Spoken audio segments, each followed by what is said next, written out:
Преимущества Джун Ли в игре включают в себя его высокую стойкость, способность заменить хиллера в команде, снижение сопротивления на 20% при активации щита для увеличения урона отряда, хороший урон и контроль врагов в широком радиусе от взрыва стихий, универсальность в выборе оружия и помощь в ускорении добычи руды. Однако есть и недостатки, такие как уязвимость перед мобами, способными атаковать даже персонажей с щитом, снижение эффективности против таких мобов, возможность мешать элементальным реакциям или разбивать лед на замороженных врагах из-за периодического геоурона от колонны. Долгая анимация взрыва стихий, которая может снизить общий урон и иногда возможность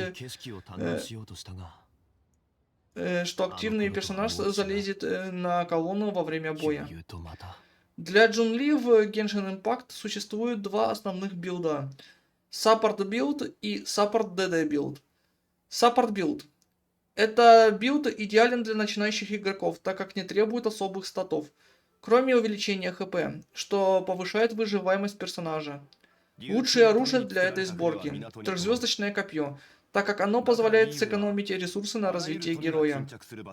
Этот билд позволяет освободить слот хиллера в команде, что дает возможность добавить более эффективного дамагера или бафера. Второе – это Support DD билд. Этот билд требует легендарного или эпического оружия на высоких пробуждениях. И без такого оружия не удастся достичь хороших результатов, даже с отличными артефактами. Для этого билда необходим сложный баланс характеристик и требуется широкий выбор возможных артефактов. Следует быть осторожным, так как щиты могут ломаться, и в таком случае Джун Ли останется уязвимым к ваншоту. Выбор между этими двумя билдами зависит от вашего опыта, наличия подходящего оружия и артефактов. Саппорт билд обеспечит команду хорошей выживаемостью и освободит слот для другого персонажа. В то время как Support DD билд может приносить большой урон, но требует больше вложений и аккуратной игры. Значение характеристик для Джун Ли. Support билд. Основная цель этого билда создать максимально прочный щит Архонта с высоким здоровьем. Артефакты следует выбирать с приоритетом на увеличение здоровья, ХП и восстановление энергии в проценте. Рекомендуется следующее распределение характеристик на артефактах. Цветок ХП или восстановление энергии. То есть, неправильно, ХП и восстановление энергии в процентах. Перо ХП в процентах или плоское ХП. Ну и, собственно, восстановление энергии. Часы ХП как главная характеристика и восстановление энергии в процентах как дополнительное. Кубок тоже ХП в процентах и восстановление энергии как дополнительное в процентах. Корона снова ХП в процентах и восстановление энергии в процентах как дополнительное. Оптимальные значения характеристик.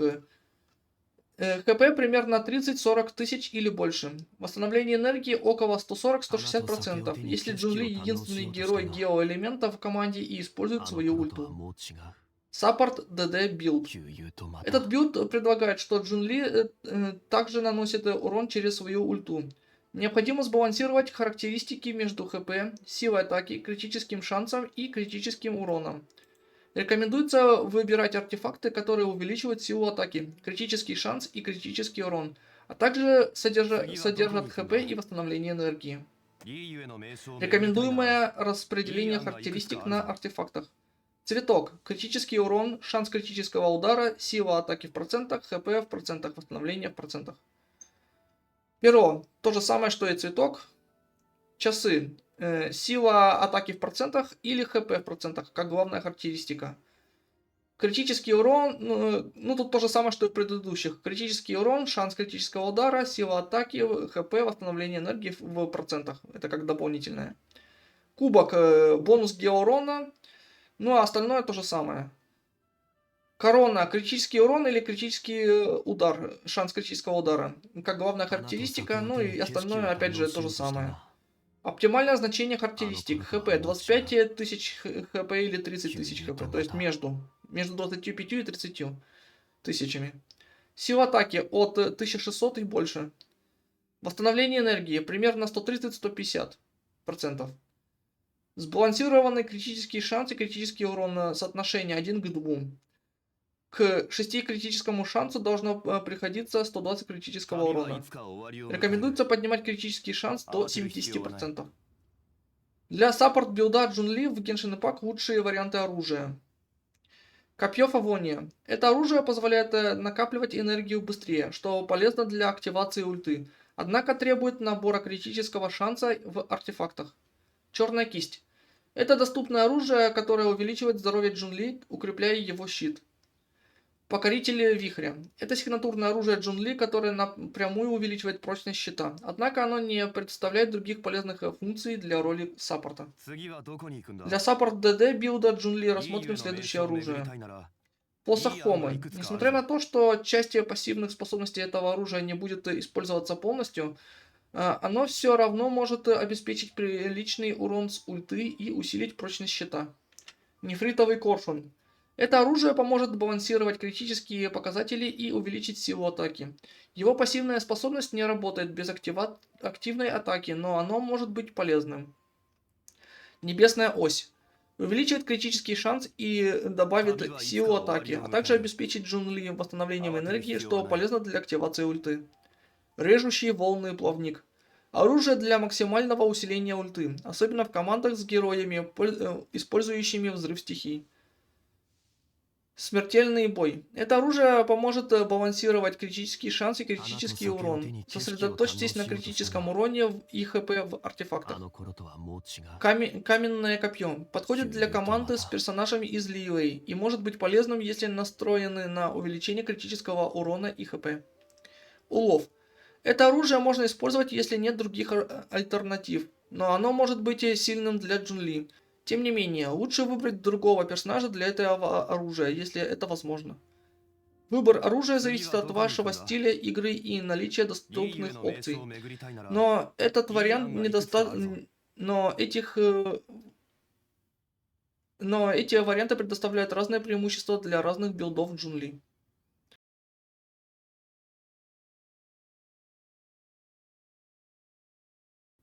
Стойкость Миллилита.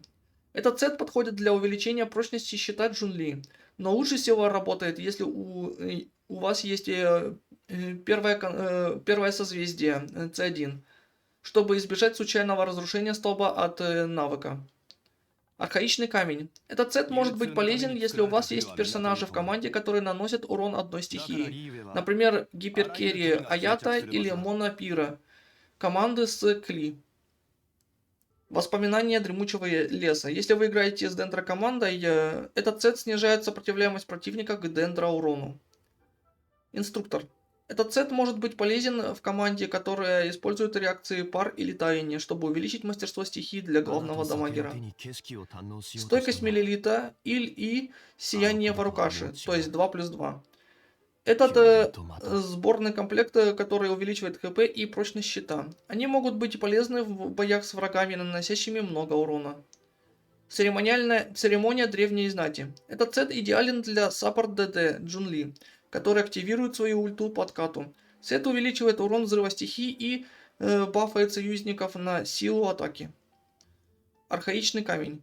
2+2. Комбинация этого сета с церемонией древней знати позволяет увеличить урон ульты Джунли. Конец гладиатора и архаичный камень 2+2. Эта комбинация сетов подойдет для баланса между уроном. В часах лучше выбрать ХП, чтобы компенсировать недостаток атаки. Помните, что правильный выбор артефактов зависит от вашего стиля игры, команды и доступных артефактов. Эти варианты предоставляют разные преимущества в зависимости от вашей роли в команде и стратегии игры. На этом все. Всем большое спасибо за просмотр. Ставьте лайк этому видео. Если еще не подписаны, подпишитесь. Посмотрите другие видео на моем канале. Еще раз большое спасибо. Увидимся в других видео на моем канале.